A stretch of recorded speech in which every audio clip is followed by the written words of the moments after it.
doing my research, I'm going back and I'm listening to Cassie, right? Uh-huh. Because it's all out now. Yeah. And I'm like, when Cassie first came out, they would play her single over and over and over. And I kind of liked it, right? At the time. Now, just hear me out. I kind of liked it. But now I go back and I listen to the single and I'm like, this song really sucks. Now, hearing you sing, Jack, it does something to me, right? It's natural, like how you spoke earlier. It's God's gift. I don't think Cassie had God's gift, right? No. She had desire. Okay, so she had desire. So she had desire, and she is talented. She's just not. She's not Maya. Right. So what I want to say is, we talked about this. Not even A. Marie was Maya, and Cassie wasn't even A. Marie. I'm not going to take a shot at her talent or her career because I don't know what she could have become. So she was actually working with a real producer. She was working with Ryan Leslie. He was developing her. Me and You was a start. Right. It wasn't the finish. It was a start. If he had been able to keep developing her, who knows what Cassie might have become. But she only got one album and she got stuck under the diddler and she never got to grow, So my question to that, right, is, because back in the day, I was like, this was good. It was... Cassie was there to piss off J-Lo for leaving. Oh, okay. So remember, like a couple interviews ago, we said there's a ritual with the music. Yeah. Is that something that could very much so performed with the Cassie track? Absolutely. Listen to me. Songs are spells. That's what chants means. If you look in French, the word chants, it means song, but it also means a spell. The things that we say, that's why they say you got to be careful. Life and death resides in the tongue. Everything that we say holds value, it holds weight, and it has the ability to trigger things. That one line, babe, in Kendrick's song when he says, I hate when I talk about guns and then someone gets shot and they die and it makes, because we make things happen. So imagine when you take that and you put that to melody and you put that to song that holds you and rocks you, whatever is embedded in that sound is now embedded in you. It's been proven scientifically. The human mind cannot refuse any information transferred through sound. That makes music the most important thing that we have. Now think about all of these records that when you listen to them, you heard them a million times, whether you liked it or not. Matter of fact, how many songs did you not like that you ended up liking later? Right. Man, I hated this song. I like this song. They kept playing it. You had no choice but to like it. Right. Programming. What about Mo? Huh? What about Mo? I saw that Rainwater interview. I got to take a good look at it. I saw y'all put a new Rainwater interview on. Yeah, Rainwater. I've been hearing a lot of things. What's your thoughts about Mo3 and Rainwater? My thoughts is that Mo3 deserves justice immediately. And the people that say they love him need to start telling the truth so he can get it and his family can get it. I'm sick and tired of seeing people capitalize off of Mo's passing. Yeah. Period. And his documentary needs to come out. Like, if people are gonna do this much fighting over his legacy and estate, then they should really be more interested in fostering the legacy. What do you see? The public needs to see that. They need it. They deserve it. Right. He has fans, loyal fans. And since he passed away, he's made more fans. Right. They need their moment to get to know him better. I just think it's time for people to do better by the legacy of Mo3 at this point. And maybe I'm speaking out of turn, but that's just how I feel about it. Yeah, no, I think Eminem had a famous line said, music will alter moods and talk to you.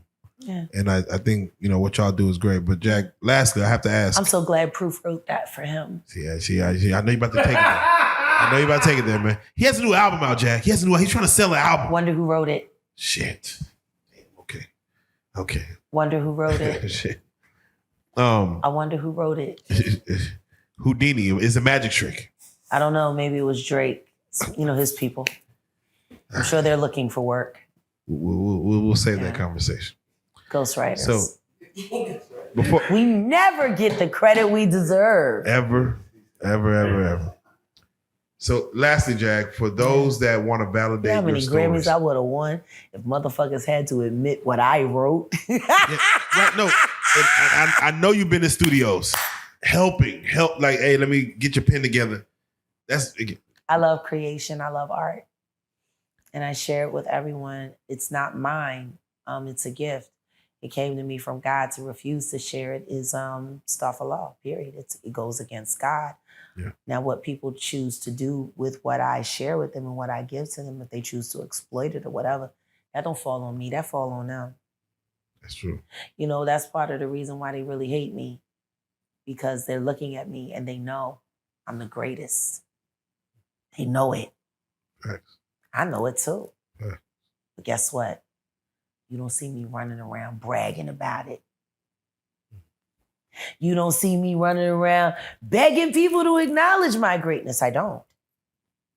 If you come across my art, or if I share it with you and if it blesses you, that's great. But I never did it for fame. I did it for people. I did it for connection. I did it because that's what I do. God gave me that. The truth is, of all the things that I can do, my artistry is the thing I care the least about, but it's the biggest part of me. They wish they had what I had. They wished, every last one of them. They wished, they hated having to sing before or after me. God's gift.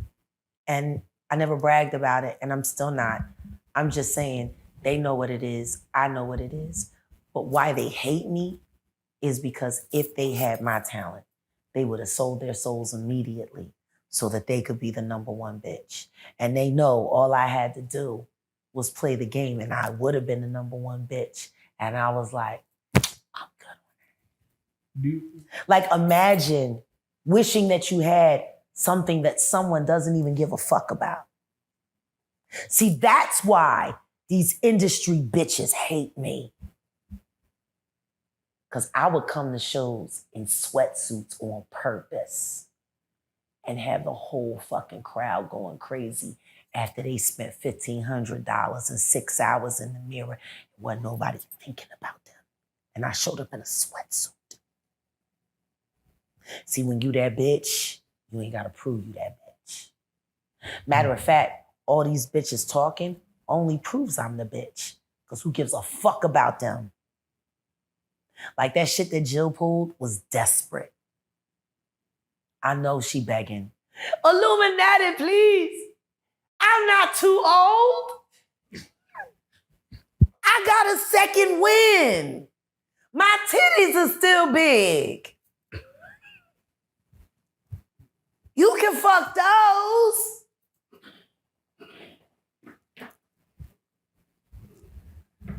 I don't need it.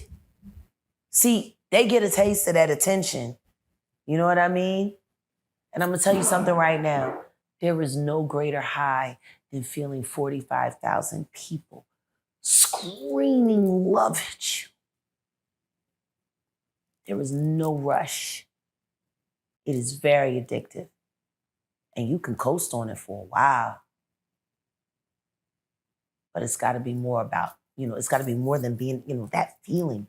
That dopamine, it's an addiction. I've seen motherfuckers tank their fucking family when they fucking should have stayed home and not done that tour because they can't live without that roar. I've seen wives say, please, baby, we need to work this out. I'll see you when I get off tour.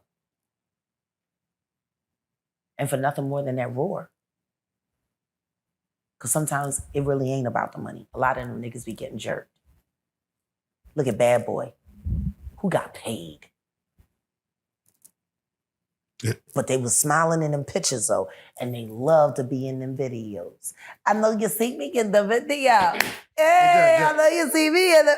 And those videos were nice. And you still don't pay me no attention. So Jack, I want to take it home right there. At least they didn't pay them bank accounts no attention. Yeah, I want to take... Oh, them bank accounts was ignored.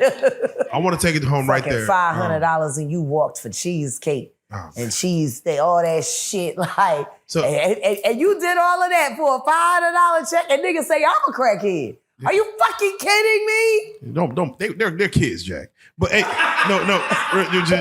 So victims. No. Real life. If that ain't real life,